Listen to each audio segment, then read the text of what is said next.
Hi welcome to guys. ఈరోజు మన ఛానల్లో వెడ్డింగ్ స్టైల్ సాంబార్ అయితే రెడీ చేసేద్దామండి. ఈ సాంబార్ ఉంటే చాలండి, పక్కన ఏ కర్రీ కానీ ఏ ఫ్రై కానీ అవసరం లేదు, అంత బాగుంటుంది. నేనైతే ఇందులోకి చింతపండు పులుపునైతే ఫస్ట్ అయితే నానబెట్టేసుకున్నాను ఫోటోలో చూపించినట్టు. తర్వాత ఏమేం కాయగూరలు తీసుకుంటున్నానంటే క్యారెట్, బెండకాయ, టమోటో, వంకాయ, ఆనపకాయ, చిలకడ దుంప, పచ్చిమిర్చి, ఉల్లిపాయ, ములక్కాడ ఇవన్నీ తీసుకున్నాను. ఇంకా మీకు కావలిస్తే ముల్లంగి, దోసకాయ ముక్కలు కూడా వేసుకోవచ్చు. ఆ రెండు నేను వేయలేదు, ఇవి మాత్రం వేసుకోవచ్చు. మీ దగ్గర ఏముంటాయో వేసుకోవచ్చు అండి, ఇవే వేయాలని కాదు. కానీ అప్పుడు దీన్ని పక్కన పెట్టేసుకుందాం ఈ రెండింటిని. ఇప్పుడైతే ఆయిల్ వేసి ఆవాలు, అదేవిధంగా కరివేపాకు, ఉల్లిపాయ ముక్కలు, పచ్చిమిర్చి ముక్కలు ఫస్ట్ ఫ్రై చేసుకోవాలండి. కొంచెం ఫ్రై అయిన తర్వాత దీంట్లోకి మనం తీసుకున్న వెజ్జెస్ అన్నీ వేసేసి తగినంత సాల్ట్, కొంచెం పసుపు వేసుకొని దీన్ని ఒకసారి బాగా మిక్స్ చేయాలి. మిక్స్ చేసేసి ఒక 5 మినిట్స్ పాటు మిక్స్ చేసి తర్వాత దీంట్లోకి కాయగూరలు మునిగినంత వరకు వాటర్ వేసుకోవాలి. వేసుకొని మూత పెట్టి మగ్గించాలి. అందులోకి మనం చింతపండు పులుపును ఫస్ట్ చూపించాను కదండి, ఆ పులుపు అంతా తీసేసి దీంట్లోకి మనం సాంబార్లోకి ఎంత కారం అయితే కావాలనుకుంటున్నా అంత కారం వేసేసుకొని ఆచి సాంబార్ మిక్స్ అయితే నేను వేస్తున్నాను. చాలా బాగుంటుందండి సాంబార్ దీంతో పెడితే. ఇది వేసేసి బాగా మిక్స్ చేయాలి. ఇలా మిక్స్ చేసి దీన్ని కూడా పక్కన పెట్టుకుందాం. ఇప్పుడు ఒకసారి కాయగూరలు చూద్దామండి.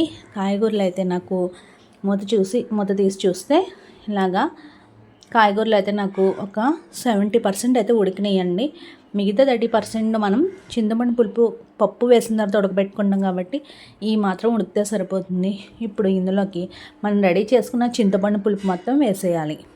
వేసేసిన తర్వాత మనం కందిపప్పును ఉడకబెట్టుకొని పక్కన పెట్టుకొని ఆ కందిపప్పుని కూడా ఇందులో వేసేసుకోవాలి. ఇలా వేసేసుకొని దీన్ని బాగా మిక్స్ చేసేసి మీకు ఎంతైతే సాంబార్ కావాలో అంత వాటర్ అయితే వేసేసుకోవాలి. వేసేసుకొని బాగా మిక్స్ చేయాలి. మిక్స్ చేసేసి లాస్ట్లో దీంట్లోకి మనము ధనియాలు, జీలకర్ర పొడి, క్రష్ చేసిన అల్లం, అదేవిధంగా తగినంత ఉప్పు కూడా ఈ టైంలో వేసేసుకోవాలండి. ఎంత ఉప్పు కావాలో అంత ఉప్పు వేసేసుకొని కొత్తిమీర వేసి బాగా మిక్స్ చేయాలి.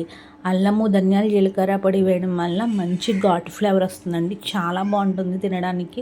వెడ్డింగ్ స్టైల్ సాంబార్ అయితే ఇలాగే పెడతారండి, చాలా బాగుంటుంది. ఇలా బాగా మరిగించుకోవాలి. నేనైతే ఒక 10 to 15 మినిట్స్ అయితే బాగా మరిగించాను, ఎందుకంటే చింతపండు పులుపు వేస్తాం కాబట్టి. ఒకసారి కాయగూరలు చూపిస్తున్నాను చూడండి, 100% ఉడికిపోయినాయి. మనకి సాంబార్ అయితే రెడీ అయిపోయింది. మీకు కన్సిస్టెన్సీ తగ్గట్టు ఉడకబెట్టుకోండి.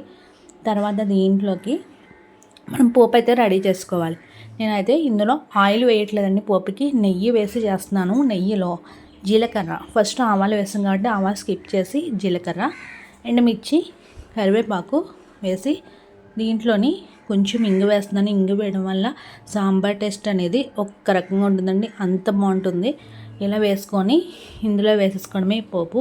నెయ్యితో పాటు వేసేసుకొని బాగా మిక్స్ చేసేసుకోవాలి. అంతేనండి, సాంబార్ రెడీ అయిపోయింది. ఇలా కనుక చేసి చూడండి, మీకు కూడా చాలా నచ్చుతుంది.